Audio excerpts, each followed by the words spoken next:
बिस्मिल्लाहिर्रहमानिर्रहीम, अस्सलाम वालेकुम। कैपिटल टॉक में खुशामदीद।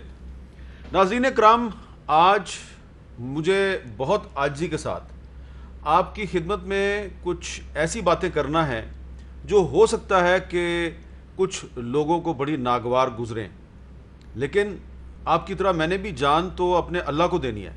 तो अगर जान अल्लाह को देनी है तो फिर किसी इंसान से घबराना क्या।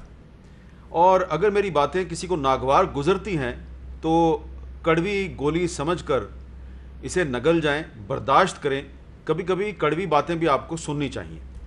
अर्ज़ मुझे सिर्फ इतना करना है कि आजकल वफाकी वज़ीर मनसूबाबंदी असद उमर साहब वो बातें कर रहे हैं जो हम 2-3 महीने पहले कर रहे थे, और जब 2-3 महीने पहले हम ये बातें कर रहे थे तो उस वक्त असद उमर साहब और उनकी लीडरशिप कोई और बातें कर रही थी। तो 2-3 महीने पहले हमारे वज़ीर आज़म इमरान खान साहब आपको क्या कह रहे थे, ज़रा सुनिए।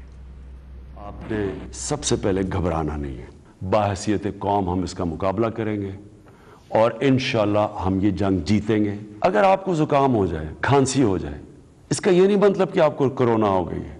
और खुदा के वास्ते सारे थोड़ी सी चीज़ के ऊपर टेस्ट कराने ना चले जाएं। 90% जिन लोगों को कोरोना होता है वो तो थोड़ी सिम्टम्स के बाद ठीक हो जाते हैं। तो ज़्यादा बेहतर है कि आप खुद घर में रहें और देखें और अपने आप को फॉलो करें और थोड़ा सा रेस्ट करें। अगर हम शहर बंद कर देते हैं तो यहाँ तो आगे लोगों के हालात बुरे हैं। तो हम एक तरफ से बचाएंगे कोरोना से, दूसरी तरफ यहाँ तो भूख से मर जाएंगे लोग।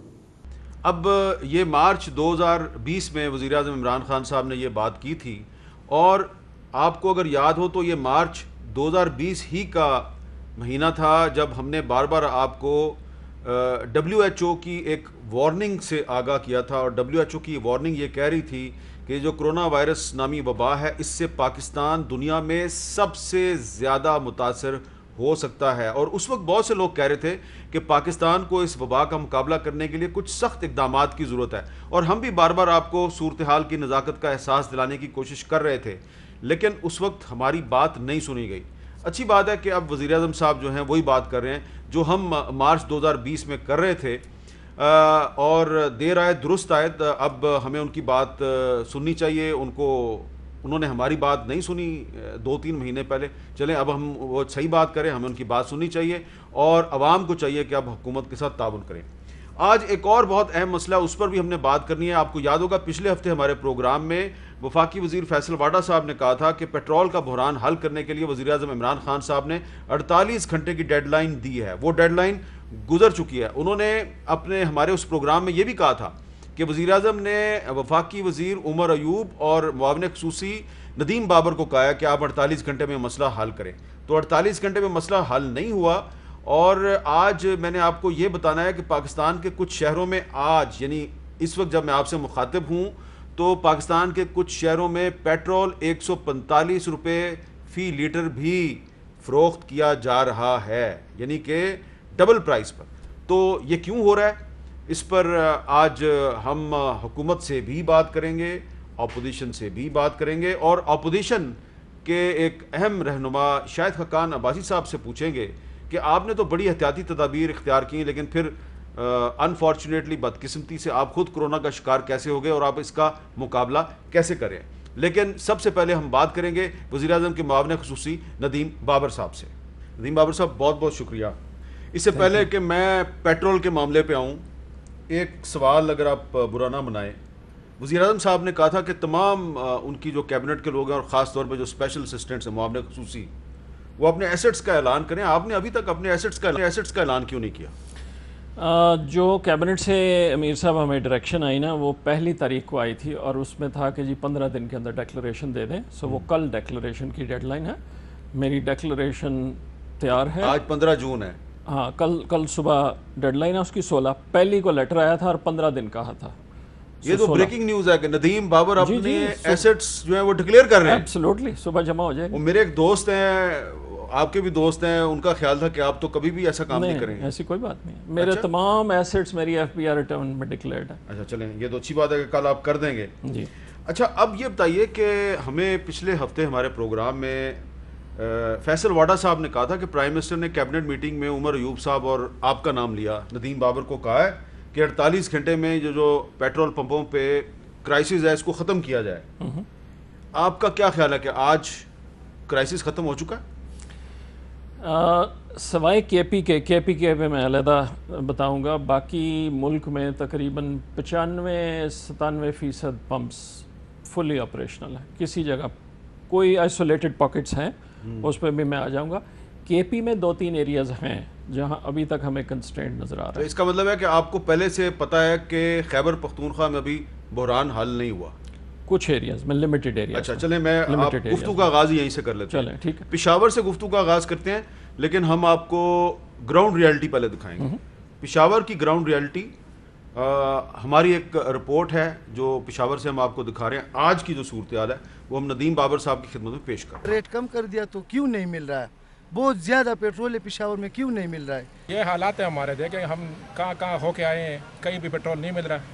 पेट्रोल की फराहमी यकीनी बनाने के लिए जिले इंतजामिया मुतहरिक है। गुज़िश्ता एक हफ्ते के दौरान स्टोरेज टैंकों में पेट्रोल होने के बावजूद फरोख्त न करने पर 1 दर्जन से ज्यादा पेट्रोल पंप मैनेजर्स को गिरफ्तार, जबकि 400 से ज्यादा फिलिंग स्टेशन को जुर्माने किए गए।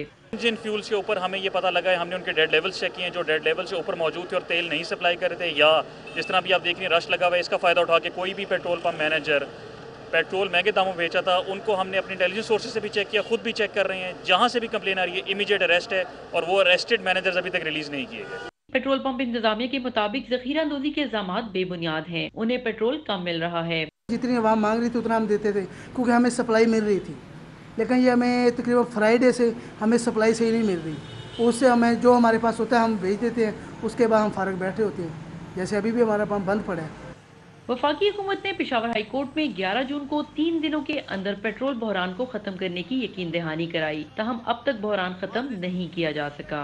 खैबर पख्तूनख्वा में पेट्रोल की कमी का पेशावर हाई कोर्ट ने भी नोटिस लिया है, ताहम इसके बावजूद ये शहरी पेट्रोल के लिए दरबदर की ठोकरें खा रहे हैं। इनका हुकूमत से मुतालबा है कि इन्हें रिलीफ देने के लिए मुनासिब इकदाम किए जाएँ। प्रोग्राम कैपिटल टॉक के लिए कैमरामैन तारिक अली के साथ नादिया सबूही, पेशावर। तो नादिया सबूही की रिपोर्ट आपने देखी। नदीम बाबर साहब, पेशावर हाई कोर्ट ने में भी कहा गया था कि 3 दिन में मसला हल हो जाएगा, मसला हल नहीं हो रहा। गवर्नमेंट की रेट कहीं नज़र नहीं आ रही। मीर साहब, ये ज़रा 2 मिनट अब मैं आपको कॉन्टेक्स्ट बता दूँ जी। पिछले जून 2019 में सारे मुल्क में 6,17,000 टन पेट्रोल फ़रोख्त हुआ। हमने इस जून 8,47,000 टन पेट्रोल का इंतज़ाम किया हुआ। आप हैरान होंगे कि सारे मुल्क में 1 से 14 जून तक 57% ज़्यादा सेल हुई है, 57%। और अगर मैं सिर्फ केपीके को लूँ तो 112% सेल ज़्यादा है पिछले जून के मुकाबले में। अब आप मुझे बताएं कि वाक़तन एक्चुअली डिमांड 112% बढ़ गई होगी केपी में? मुमकिन नहीं है। सारे मुल्क में 57% डिमांड बढ़ गई होगी? मुमकिन नहीं है। और मैं सिर्फ लॉकडाउन के पीरियड से कंपेयर नहीं कर रहा, मैं कह रहा हूँ कि पूरे साल की एवरेज जो हम लेके चल रहे होते हैं उससे कंपेयर कर रहा हूँ। सो इसका मतलब क्या है? इसका मतलब ये है कि या ओएमसी जिसके पास तेल मौजूद है, क्योंकि 8.5 लाख टन का अरेंजमेंट हुआ है, या वो डिस्पैच नहीं कर रहा, या पंप वाला रिसीव कर रहा है और पूरा डिस्पेंस नहीं कर रहा, रोक रहा है, और या ये है, और ये भी मैं आपको रिपोर्टें बता दूं कि रात को 11-12 बजे के बाद जब रश ख़त्म हो जाता है तो लोग 100 लीटर के कैन ला के भरवा के घर में रख रहे हैं। क्यों? क्योंकि कीमत इतनी कम हो गई और हर एक को अंदाज़ा है कि मार्केट में जो कीमत बढ़ी है पिछले 30 दिनों में। लेकिन कैन भरवाना तो जुर्म है। जुर्म है, इसलिए वो जो जुर्म तो कर रहा है कोई। तो मेरा सवाल है, हुकूमत की रेट किधर है? देखें, इस वक्त मुल्क में 8600 पेट्रोल स्टेशन है। हमने केपीके की बात की, मैं केपी पे लिमिट करता हूँ। केपीके में 1500 स्टेशन चेक किया केपीके गवर्नमेंट ने, 1500 साइट्स, और उसे हर दूसरे दिन हर साइट विज़िट हो रही है। उसमें से 400 स्टेशन ऐसा है जो सिस्टम में नहीं है, जो डी लाइसेंस्ड है। तो इसका मतलब है कि खैबर पख्तूनख्वा में तहरीक इंसाफ की हुकूमत जो है वो बहुत ही इनकम्पिटेंट। नहीं, ऐसे नहीं। देखें, एक पंप है जो किसी ओएमसी का मेंबर था, शेल हो गई, पीएसओ हो गई, वो किसी वजह से भी वो डी लाइसेंस हो गया, उसने चेंज करना है किसी पे। एक नेचुरल प्रोसेस है, हर वक्त 50-100 पंप इस रोटेशन में चल रहा होता है। अब अगर वो पंप बंद है और वो डी लाइसेंस हो गया है, लेकिन किसी को नज़र आया कि जी ये एकदम से प्राइस गिर गई है और वो उसको इलीगली स्टोर करके पहली जुलाई को रिलीज़ करेंगे, तो इस प्रोसेस को ख़त्म करने के लिए जो हमने KP के गवर्नमेंट को एंगेज किया है, ये हम अगले 2-4 हफ्ते में एक एक करके सारे पंप्स 2-4 हफ्ते? नो जो इलीगल साइट्स हैं, देखिए हमें, देखिए मेरी बात सुन लें, फैसल वाडा साहब ने 48 घंटे के नहीं, वो तेल की बात 48 घंटे खत्म हुए, तो उमर यूब साहब ने 3 दिन कह दिए। नहीं आप आमिद भाई आप दो चीज़ें मिक्स कर रहे हैं। मैं availability on legally licensed pumps की बात नहीं कर रहा। अच्छा, अब KPK में ये पेट्रोल का बहरान कितने दिन में ख़त्म होगा? देखिए इस वक्त जो हमें नज़र आ रहा है कि सवाए 2-3 पॉकेट्स के, जिसमें सवात है, मालाकंड है, पेशावर में चंद पंप्स हैं, ये आपने रिपोर्ट दिखाई, बिल्कुल दिखाई, हमारे नॉलेज में भी है कुछ 7-8 पंप्स पे सेल इतनी ज़्यादा हो रही है कि जो वो शिप भी करते हैं वो 3 दिन में ख़त्म होने की बजाय 1 दिन में ख़त्म हो रहा है, 1.5 दिन में ख़त्म हो रहा है। ये बताएं कि तो ये 2-3 दिनों में ठीक है, ये 90-95% नॉर्मलाइज हो जाएगा, इवन इन KP, बाकी मुल्क में हो चुका है। 2-3 दिन का इंतजार भी आवाम कर लेंगे, इतने दिन इंतजार किया। अब ये बताएं, बलूचिस्तान में आपके ख्याल में ये बहरान हल हो गया कि नहीं हुआ? बलूचिस्तान में क्वांटिटी बहुत थोड़ी है और लोकेशंस बहुत दूर। चले हम आपको कोयटा की सूरत बताते हैं जी। कोयटा की सूरत हाल है, और यहाँ पे आपको ये भी पता चलेगा कि कुछ पेट्रोल पंप्स पे पेट्रोल जो है वो उस किस कीमत पे बिक रहा है। पेट्रोलियम मसनूआत की कीमतों में कमी क्या हुई कि पेट्रोल ही गायब हो गया। कोयटा में 1 जून से पेट्रोल की किल्लत का शुरू होने वाला सिलसिला अब भी जारी है। शहर के अक्सर पेट्रोल पंपों पर या तो पेट्रोल दस्तयाब ही नहीं, और जहाँ है वहाँ भी महदूद पैमाने पर। किसी पंप पर अगर सुबह है तो दोपहर और शाम के औकात में पेट्रोल नहीं होता। किसी पंप पर अगर शाम और रात के वक्त होता है तो वहाँ सुबह के औकात में पेट्रोल दस्तयाब नहीं के बोर्ड लगाए जाते हैं।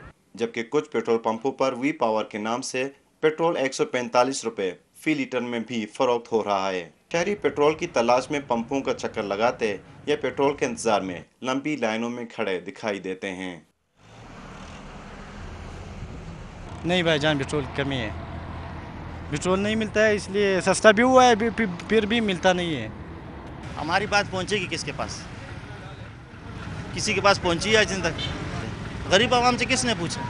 अभी 145 रुपये दे रहे, इसका कोई पूछने वाला है? कोयटा में पेट्रोल पंप मालिकान और इंतजामिया कराची से पेट्रोल की सप्लाई न होने को पेट्रोल की किल्लत की वजह बताते हैं। उनका कहना है कि रवां माह के आगाज से ही पेट्रोल की मुसलसल सप्लाई नहीं हो रही। जब तक कराची से सप्लाई सही नहीं होगी ये मुश्किलात ऐसे ही रहेगी। शहरियों का कहना है कि गुज़िश्ता 2 हफ्ते से जायद पेट्रोल की किल्लत का मसला हल न होना हुकूमत और मुताल्लिका इदारे की यकसर नाकामी है। पेट्रोल की कीमत कम क्या हुई, उन्हें तो लेने के देने पड़ गए। हुकूमत महंगाई कम नहीं कर सकती, कम अज़ कम मुकर्ररा कीमत पर पेट्रोल की दस्तयाबी ही मुमकिन बना दे। कैमरामैन एहसन रसूल और एकमी रोजर के साथ प्रोग्राम कैपिटल टॉक के लिए शहाब उमर, कोयटा। ये थी शहाब उमर की रिपोर्ट। तो नदीम बाबर साहब, 145 रुपये लीटर भी पेट्रोल कोयटा में बिक रहा है। देखिए जो HOBC है ना, हाई ऑक्टेन, वो डीरेगुलेटेड प्रोडक्ट है।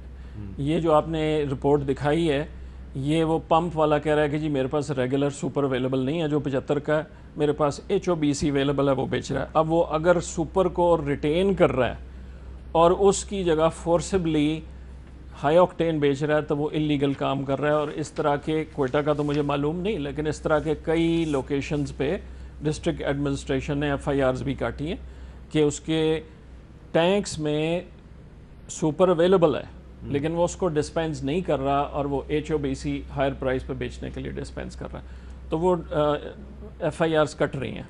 अच्छा, FIRs कट रही हैं और इसका इम्पैक्ट हमें कराची में नज़र आया है। ठीक है, अब सवाल ये पैदा होता है कि कराची से मैं अगर आपको सूरत-ए-हाल अच्छी दिखा दूंगा तो वो भी अच्छी सूरत-ए-हाल तो मैं दिखाऊंगा आपको, लेकिन सवाल जो है वो मेरा वो जरा थोड़ा टेढ़ा सा होगा और आपने बुरा नहीं बनाना। रियाज एंडी की छोटी सी रिपोर्ट आप देखिए कराची से।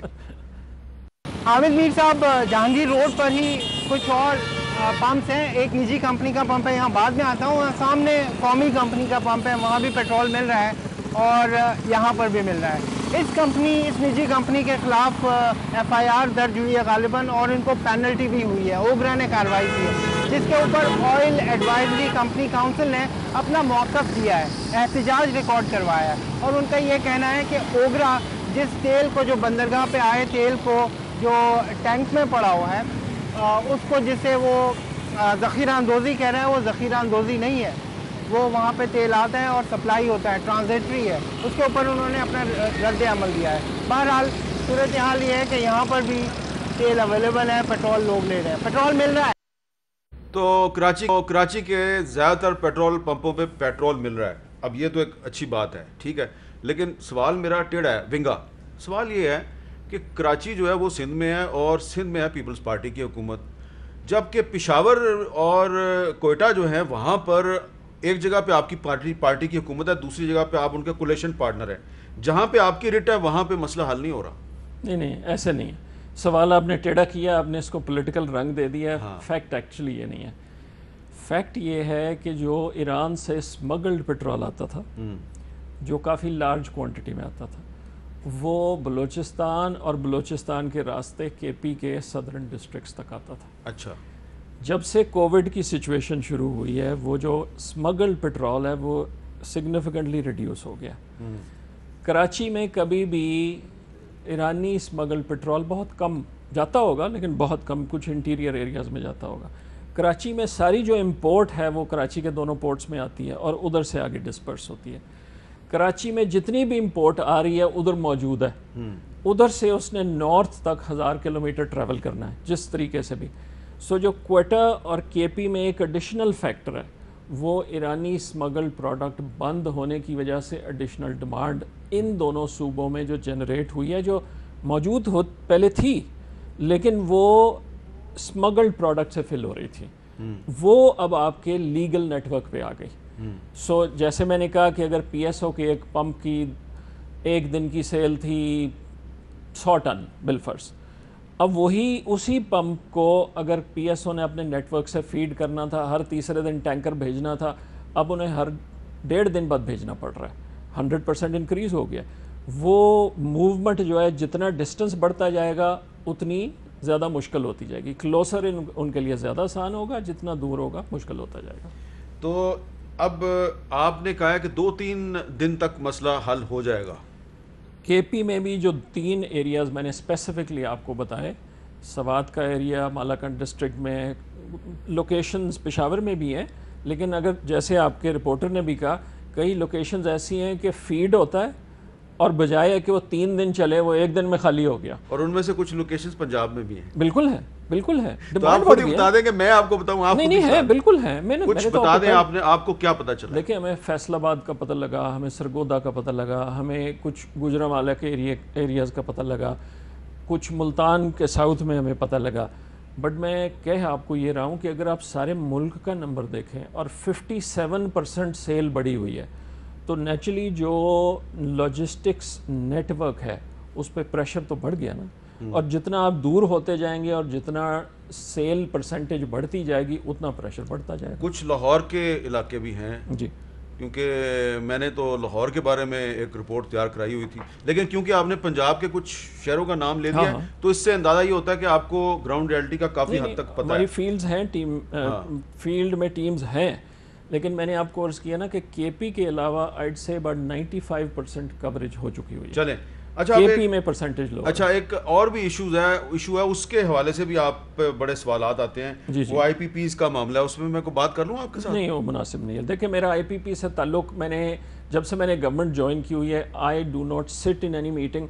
मेरा future policy, conflict of interest, I don't see it as a conflict, neither does the cabinet. लेकिन मैंने आप आईपीपीज में शेयर होल्डर नहीं है? मैं शेयर होल्डर बेशुमार कंपनियों में, मैं हबीब बैंक में शेयर होल्डर, मेरे पास शेयर्स हैं। इसका मतलब है कि हबीब बैंक का मैंने डिसाइड करना है। अच्छा, देखिए, कॉन्फ्लिक्ट तब आता है कि आप गवर्नमेंट में रहते हुए कोई चीज़ करें। ये 10-15 साल पहले कॉन्ट्रैक्ट साइन हुए जब मैं गवर्नमेंट में नहीं था और मैं उसमें एक्टिवली इन्वॉल्व भी नहीं हूँ। शेयर होल्डर तो मैं बेशुमार कंपनियों में हो सकता हूँ, तो मुनासिब नहीं है। और मैंने पहले दिन ही जब भी गवर्नमेंट ज्वाइन की थी, मैंने प्राइम मिनिस्टर को कहा था कि फ्यूचर पॉलिसी फॉर्मुलेशन में जो आप चाहते हैं आई विल हेल्प यू, लेकिन current sector and operations I don't sit in the meetings, इसलिए आई कैन नॉट आंसर। अच्छा, तो इसका मतलब है आप ये बता रहे हैं कि ये जो पावर सेक्टर यानी कि आईपीपीज का जो मामला है, इसमें जो भी इस हुकूमत के अच्छे काम हैं या इसकी जो खामियां या खूबियां जो भी हैं, उसके आप जिम्मेदार इसलिए नहीं कि आप किसी मीटिंग में नहीं बैठते? नहीं, मैं मुख्तलिफ बात कह रहा हूँ। मैं ये कह रहा हूँ कि मुझे पॉलिसी रिफॉर्म के लिए प्राइम मिनिस्टर ने कहा कि फ्यूचर में क्या पॉलिसीज़ होनी चाहिए, उस पर मैंने काम किया। For example renewable energy policy 2019 मैंने लिखी, वो CCI से अप्रूव हुई है।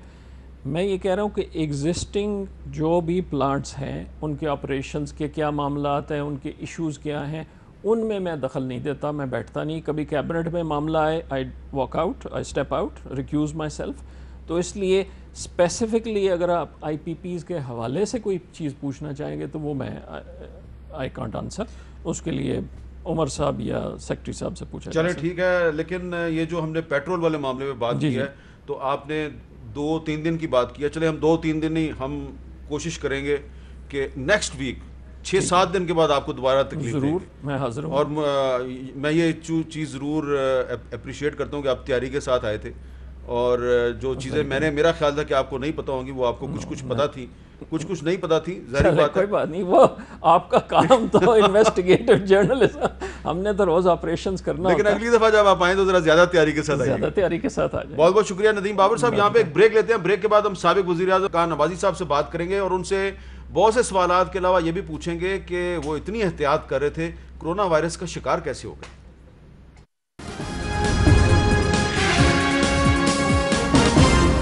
अब हम बात करेंगे साबिक वज़ीर-ए-आज़म मुस्लिम लीग नून के सीनियर रहनुमा शाहिद खाकान अब्बासी साहब से। आप जानते हैं कि शाहिद खाकान अब्बासी साहब जो हैं कोरोना वायरस के हमले का शिकार हैं, लेकिन अज़्म व हौसला बुलंद है और हमारे साथ बातचीत कर रहे हैं। इस वक्त वो क्वारंटाइन हैं, लेकिन इसके बावजूद हमारे साथ बात कर रहे हैं। अस्सलाम वालेकुम शाहिद साहब।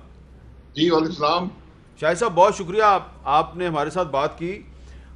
सबसे पहले तो आपसे यही पूछना है कि आप तो बड़ी एहतियात कर रहे थे और कौमी असम्बली के इजलास में भी आप मास्क पहन के शरीक हो रहे थे, तो ये कोरोना के हमले का शिकार कैसे हो गए आप? ये कुछ बेहतियाती हुई है, क्योंकि और तरीका तो है नहीं कोरोना के लगने का। मैं लाहौर हाई कोर्ट गया था 3 तारीख को। अच्छा। वहाँ पे शायद जो दिन मेरे साथ थे डॉक्टर तारिक फजल साहब, एहसन इकबाल साहब, मरियम औरंगजेब, सबको कोरोना हो गया। तो कुछ शुबा यही है कि वहीं से हुआ है। यानी कि आप वो जो शहबाज शरीफ साहब का मामला उसमें गए थे? जी, जो वो पेश हो रहे थे अदालत में, हाई कोर्ट में। अच्छा, तो वहाँ पर हम गए थे। तो इसका मतलब है जो कि अब आइंदा से आप अपनी पार्टी के रहनुमाओं और कारकुनों को ये हिदायत करेंगे कि इस किस्म के मामला से दूर ही रहें? नहीं, हिदायत तो पहले भी थी कि कोरोना में ज़्यादा रश ना हो, लेकिन उस दिन कोर्ट में कुछ ज़्यादा ही रश हो गया और उससे काफ़ी लोग जो वहाँ पर थे, कुछ मुकल्ला हज़रात की मुझसे बात हुई है, उनको भी यही शुबा है कि उसी दिन कोरोना उनको भी हुआ है। अच्छा शाहिद साहब, आप ये बताइए कि आप जब से कोरोना का शिकार हुए हैं, आपका टेस्ट पॉजिटिव आया है, तो आप इसका मुकाबला कैसे कर रहे हैं? इस वक्त तो आप हमें बिल्कुल ठीक लग रहे हैं, आपकी आवाज़ भी बिल्कुल ठीक है, लेकिन सिम्टम्स का पता कैसे चला और अभी आप क्या क्या एहतियाती तदाबीर क्या है आपकी? मुझे पिछले इतवार को रात में बुखार हुआ, यानी सैटरडे रात को। तो मैंने संडे को, पहले मैंने घर पे, मेरे पास टेस्ट थे, मैंने किए तो वो नेगेटिव आए, लेकिन बुखार था तो मैंने फिर जाके टेस्ट करवाया पहली दफ़ा, तो वो मंडे की सुबह पॉजिटिव आया। उसके बाद से मैंने बुखार को पैराडॉल वगैरह से उसको काउंटर किया, तो वो बुखार तो 3 दिन में ख़त्म हो गया। उसके अलावा कोई ऐसा बड़ा सिम्टम मुझे नहीं हुआ, खुशकिस्मती से। कोई सांस की तकलीफ या खांसी, एक ये जो टेस्ट और स्मेल है, ये 2 सेंसेस तकरीबन 4 दिन पहले ये चली गई, लेकिन आज से वो भी वापस आना शुरू हो गई। अच्छा। तो अल्हम्दुलिल्लाह मेरी तो हालत काफ़ी अल्लाह के करम से बहुत बेहतर है। तो ये आपने, ये जब से ये सूरत हाल है, तो आपने सिर्फ रेस्ट किया है या वो शाम को जो आप तेज़ ब्रिस्क वॉक करते हैं बड़ी स्पीड के साथ, वो कर रहे हैं या वो छोड़ दिया? जी, मैं रेस्ट कर रहा हूँ, लेकिन मैं दोपहर को जाता हूँ जब लोग नहीं होते, धूप में तकरीबन 2-2.5 किलोमीटर वॉक करता हूँ। उससे यकीन करें काफ़ी अच्छा असर पड़ता है सेहत पर। अच्छा। लेकिन मैं ऐसे वक्त में जाता हूँ कि कोई और शख्स वहाँ पर होता नहीं है। अच्छा, अब ये बताइए कि आपने टीवी तो देख रहे होंगे, आपने असद उमर साहब का बयान सुना होगा, वो कह रहे हैं जी कि जुलाई के आखिर तक लाखों लोग पाकिस्तान में जो है वो कोरोना का शिकार हो सकते हैं। तो ये उनका बयान सुन के कोई आपको ज़्यादा खौफ तो नहीं महसूस हुआ? नहीं, मुझे तो कोरोना हो गया ना, खौफ तो उनको होगा ज़्यादा जिनको अभी कोरोना नहीं हुआ, क्योंकि हुकूमत तो कुछ कर नहीं रही। हुकूमत की कोई पॉलिसी नहीं है, कोई स्ट्रेटजी नहीं है, ना कभी रही है ना आज है। हुकूमत तो सिर्फ लोगों को इन्फॉर्मेशन देने पर है कि आपको कोरोना हो जाएगा, आप खुद ही एहतियात कर लें। ये दुनिया में किसी हुकूमत की ये पॉलिसी नहीं रही। तो ये बड़ी बदकिस्मती है कि इतना बड़ा मुल्क है और उसके पास कोई स्ट्रेटजी नहीं है कि अपने अवाम को कैसे प्रोटेक्ट करे। आपको ऐसा बड़ा ही अफसोसनाक, आपको ऐसा नहीं लगता कि कोई भी हुकूमत होती इस सूरत हाल में तो इन्हीं हालात का सामना करना पड़ता उसको? नहीं, बिल्कुल नहीं। देखें, बड़ा इसकी बड़ी सिंपल स्ट्रेटजी है कोरोना की, सारी दुनिया ने अपनाई है कि आप लॉकडाउन करें और उसको इम्प्लीमेंट करें। ये कोरोना की इन्फेक्शन 2 हफ्ते का साइकिल है, आपने साइकिल को तोड़ना होता है। तो जिन ममालिक ने ये किया है वो अपने इन्फेक्शन रेट्स को रोकने में या कम करने में कामयाब हो गए। अब बहुत से ममालिक हैं जहाँ बड़ा कोरोना फैला था, 1-2 हज़ार इन्फेक्शन डेली थी, आज वो अपना मुल्क खोल रहे हैं। तो हमने तो ना कोई फैसला किया ना उसको इम्प्लीमेंट किया। एक बड़ी हाफ हार्टेड सी हुकूमत की पॉलिसी रही है। तो मैं इसको कहूँगा हुकूमत बेपरवाह भी है और लापरवाह भी है, बदकिस्मती से। अच्छा, बेपरवाह है, लेकिन अब अगर असद उमर साहब जिस तरह कह रहे हैं जुलाई में बहुत ज़्यादा हालात ख़राब हो सकते हैं, तो अगर बड़ी तादाद में लोगों की अमवात वाक़या होती हैं तो इसको हम किस्मत समझ के कबूल कर लेंगे या इसकी किसी पे जिम्मेदारी भी डालेंगे? नहीं, असद उमर साहब हमें ये ना बताएं कि क्या होगा। मैं आपको ये भी बता सकता हूँ कि अगर आप कुछ नहीं करेंगे तो अगस्त उससे भी बुरा होगा। अच्छा, सितंबर उससे भी बुरा होगा। आज तो जरूरत है कि हुकूमत कुछ करे। हुकूमत की पॉलिसी क्या है ये तो अवाम को बताएं। आप कभी प्राइम मिनिस्टर कहता है कि मई बड़ा खराब होगा, कभी कोई वजीर कहता है जून बड़ा खराब होगा, अब असद उमर साहब कहते हैं जुलाई बड़ा खराब होगा। तो मैं तो समझता हूँ कि जब तक ये हुकूमत है तो मामला खराब से खराब तरी होगा।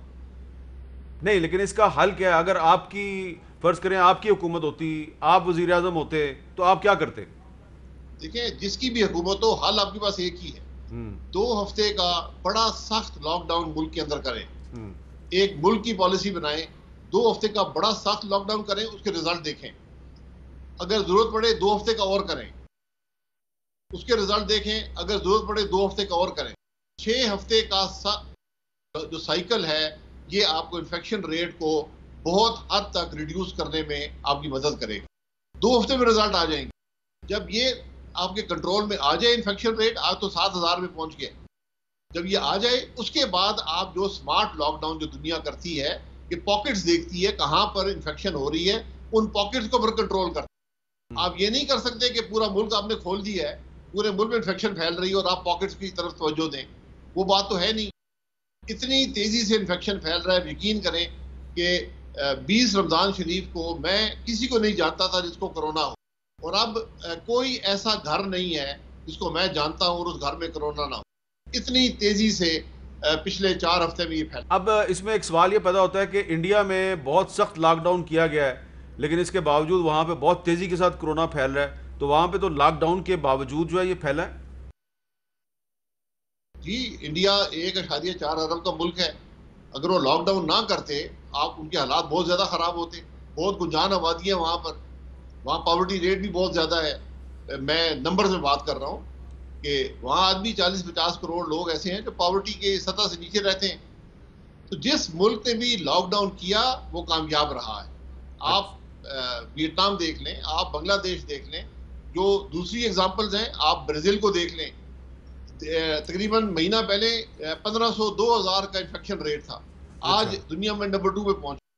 अच्छा, ये इधर उधर की मिसालें मत दें। एक बड़ी सिंपल सी बात है, 2 हफ्ते का लॉकडाउन करें, इफेक्टिव उसको इम्प्लीमेंट करें और देखें क्या हो। चलिए, अब ये बताएं कि वो लोग जो इस वक्त अपने अपने घरों में क्वारंटाइन हैं और इस वबा का शिकार हैं, आपको देख रहे होंगे, आपको बोलते हुए सुनते हुए उनके हौसले बुलंद हो रहे होंगे, तो थोड़ा उनको ये गाइड करें कि खाने पीने में क्या एहतियात करनी चाहिए, क्योंकि आजकल सोशल मीडिया पे बड़ी डिसइंफॉर्मेशन चल रही है, ये पी लो, ये खा लो। आप क्या खाते पीते हैं? नहीं, मैं तो अपनी नॉर्मल गज़ा खाता हूँ, कोई एक्स्ट्रा चीज़ नहीं खा रहा। नॉर्मल गज़ा ही रखें, क्योंकि भूख इसमें काफ़ी हद तक मर जाती है। तो नॉर्मल गज़ा रखें। मैं तो गोश्त ज़्यादा नहीं खाता, लेकिन जो लोग गोश्त खाते हैं वो कहते हैं कि उससे बेहतर होता है। अच्छा। लेकिन आप नॉर्मल ग़िज़ा रखें, दाल, प्रोटीन्स आपको चाहिए, दाल ज़्यादा खाएं, उसका बेहतर असर होगा। और पानी बहुत पिए, पानी का पीना बड़ा ज़रूरी है, हाइड्रेटेड रहना बड़ा ज़रूरी है। दवाई कौन सी ले रहे हैं आप? दवाई मैं कोई नहीं ले रहा, मुझे एक चेस्ट की इन्फेक्शन थी, तो उसकी एंटीबायोटिक्स दी थी डॉक्टर ने, वो मैं ले रहा हूँ। अच्छा जी, वो एक नॉर्मल एजोमैक्स एक एंटीबायोटिक है। ये एक पॉजिटिव साइन है कि आप बगैर दवाई के आहिस्ता आहिस्ता रिकवर कर रहे हैं, ये एक बहुत पॉजिटिव साइन है। और मेरा ख्याल है कि आपके साथ बात करके तो मैं कह सकता हूँ ना कि घबराना नहीं, या आपको एतराज है? घबराना नहीं चाहिए, लेकिन अकलमंदी से काम करना चाहिए। अच्छा, घबराने का ये मतलब नहीं अकल को छोड़ दे, ठीक है, अकल से काम। चले, घबराना नहीं है लेकिन अकलमंदी से काम करना है। तो मैंने अभी शायद साहब आपसे कुछ मजीद बातें करनी है, पेट्रोल का क्राइसिस चल रहा है उस पर भी बात करनी है, एक छोटा सा ब्रेक लेना है। वक्फे से पहले शायद हकान अब्बासी साहब कह रहे थे घबराना नहीं लेकिन अकलमंदी से काम लेना है। लेकिन ये जो घबराहट की बात है ये कोरोना वायरस के हवाले से हो रही थी, लेकिन एक मामला ऐसा है कि जिस पे मैं तो कुछ वाकई घबरा सा गया हूँ। उसकी वजह यह है कि ये पेट्रोल का जो बहरान है, इसके बारे में पिछले हफ्ते हमारे प्रोग्राम में फैसल वाडा साहब ने कहा था ये 48 घंटे में ख़त्म हो जाएगा। जब 48 घंटे ख़त्म हो गए तो फिर उमर यूब साहब आए, उन्होंने पब्लिकली कहा कि अब 3 दिन में ख़त्म हो जाएगा। 3 दिन भी गुजर गए तो आज नदीम बाबर साहब हमारे प्रोग्राम में आए थे, शायद हकान अब्बासी साहब से पहले वो हमारे साथ बातचीत कर रहे थे। अब उन्होंने फिर कहा कि 3-4 दिन और लगेंगे।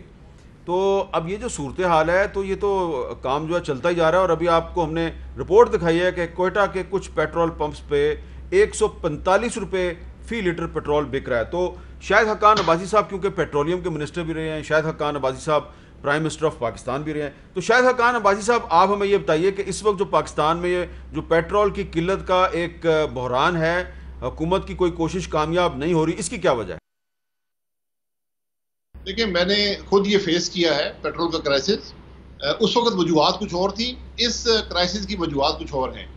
ये बुनियादी वजह ये है कि मार्च के शायद 25 मार्च को पेट्रोलियम डिवीजन ने एक खत जारी किया जिसमें उन्होंने कहा कि तमाम क्रूड की इंपोर्ट्स और तमाम पेट्रोलियम की इंपोर्ट्स यानी पेट्रोल डीजल सब कुछ बैन कर दिया गया। ये क्यों किया गया, ये कम से कम मेरी समझ से बाहर है। बहरहाल अगर आपने किया, ये तकरीबन इसके बाद 5 हफ्ते ये बैन जारी रहा, 4 या 5 हफ्ते। अब जब आप सप्लाई चेन को डिसरप्ट कर देते हैं, उसको वापस ऑनलाइन लाना बड़ा लंबा काम होता है। पीएसओ जो है उसकी सप्लाई चेन यानी टेंडरिंग से लेकर डिलीवरी तक ये 6-7 हफ्ते, और टेंडर खुलने से डिलीवरी तक ये तकरीबन 3-4 हफ्ते इसको लग जाते हैं। जो प्राइवेट सेक्टर है वो सप्लाई चेन 7 से 10 दिन की सप्लाई चेन है, क्योंकि वो पेपरा रूल्स फॉलो नहीं करते। अब जब आपने ये चेन तोड़ दिया, आप आ गए मई के महीने में, तो प्राइसिंग जो होती है वो पीएसओ के कार्गो पर बेस्ड होती है। जो पीएसओ के कार्गो मार्च में आए थे उन पर अप्रैल की प्राइसिंग थी, जो अप्रैल में आएंगे उसमें मई की प्राइसिंग होगी। क्योंकि जो अप्रैल में कार्गो आए वो पुराने कार्गो थे, जब पेट्रोल बहुत सस्ता था, तो पहली मई को बहुत कम कीमत थी। अब उस कीमत पर प्राइवेट सेक्टर लाकर बेच नहीं सकता था। अगर वो लाएंगे उनको बहुत नुकसान होगा। बड़ी सिंपल सी बात है, आपकी प्राइसिंग जो आप प्राइसिंग जिस चीज़ पर बेस्ड है वो मार्च की प्राइसिंग है। आप अब पहुंच गए मई में, अगर प्राइवेट सेक्टर को आप डिसरप्ट ना करते, वो सस्ते कार्गोज ले आता और बेच देता सस्ती कीमत पर। अब वो महंगे कार्गोज ला के सस्ती कीमत पर बेच नहीं सकते। यही कैफियत अब जून में भी आ गई है। फिर आपने जब क्रूड बंद किया और रिफाइनरी को कहा कि तुम लोकल क्रूड इस्तेमाल करो, पहली बात यह कि सारा लोकल क्रूड हमारी रिफाइनरी इस्तेमाल नहीं कर सकती, क्योंकि हमारा क्रूड स्पेशली केपी में जो है वो स्वीट है। हमारी रिफाइनरीज हैवियर क्रूड पर चलती हैं, तो रिफाइनरीज ने भी इंपोर्ट बंद कर दी। अब जब उन्होंने इंपोर्ट करना शुरू किया, उनका क्रूड महंगा था। जब रिफाइनरीज बंद हुई थी, क्रूड $15-18 पे था, जब खुली है $30 पे है। अब वो भी नहीं बना सकती, उसे और शॉर्टेज पैदा हो गई। वो शॉर्टेज या पीएसओ पूरा कर सकता है या प्राइवेट सेक्टर। क्योंकि प्राइसिंग जो है वो पुरानी है, वो नहीं कर सकते। PSO पेपरा रूल फॉलो करता है, उसको बहुत टाइम लगता है। इसके अलावा पहली दफ़ा पाकिस्तान का जो ईरान से बॉर्डर है ये इफेक्टिवली बंद हुआ है, तो वहाँ से बहुत ज़्यादा स्मगलिंग होती थी पेट्रोल और डीजल की, वो भी रुक गई है। उससे एकदम जो डिमांड है इंपोर्ट की वो भी बढ़ गई है। तो ये 5-6 फैक्टर्स इकट्ठे हो गए।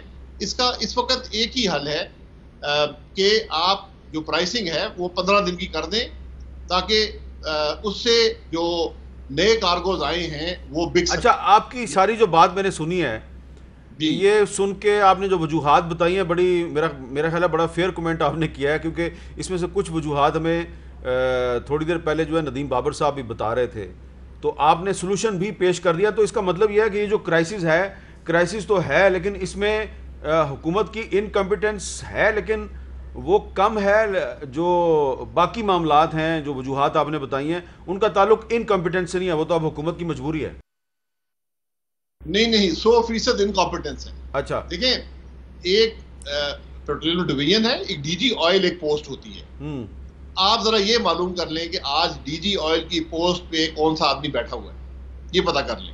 अच्छा, दूसरी बात ये है कि OCAC होती है, एक ऑयल कंपनीज एडवाइजरी काउंसिल, वो और हुकूमत मिल के पेट्रोलियम की मॉनिटरिंग करते हैं और डिमांड के मुताबिक वो तय करते हैं कि कितनी इंपोर्ट होगी, और फिर उस इंपोर्ट पर भी नज़र रखी जाती है कि उसकी प्राइसिंग क्या होगी। स्पेशली जब आप इस किस्म की सप्लाई चेन में डिसरप्शन करेंगे तो प्राइसिंग की डिसरप्शन आ जाती है। ये सारी बेसिकली नालायकी है हुकूमत की, और उसका हल नहीं ढूंढ सके। हल इसलिए नहीं मिलेगा आपको कि आज हर आदमी घबराता है नैब से। कोई आदमी इसका एक दिन का तोड़ है कि आप प्राइसिंग जो है वो आज के कार्गोज पे कर दें, वरना इसका हल आपको नहीं मिलेगा। PSO के कार्गोज आपने यही किया था? नहीं, आपने बतौर वज़ीर आज़म यही किया था? नहीं, हमारा प्राइसिंग का इशू नहीं था। हमने 3 दिन में एक बड़ा सीरियस क्राइसिस तोड़ दिया था, एक रिस्क लेकर।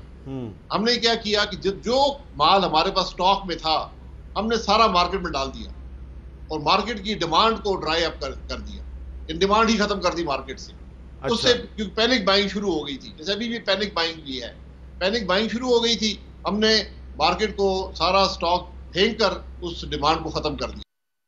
रिस्की मैनूवर था, लेकिन इसमें ये बताएं कि इसमें जो प्रोविंशियल गवर्नमेंट्स होती हैं उनका भी कोई किरदार होता है, या ये सारी जिम्मेदारी फेडरल गवर्नमेंट?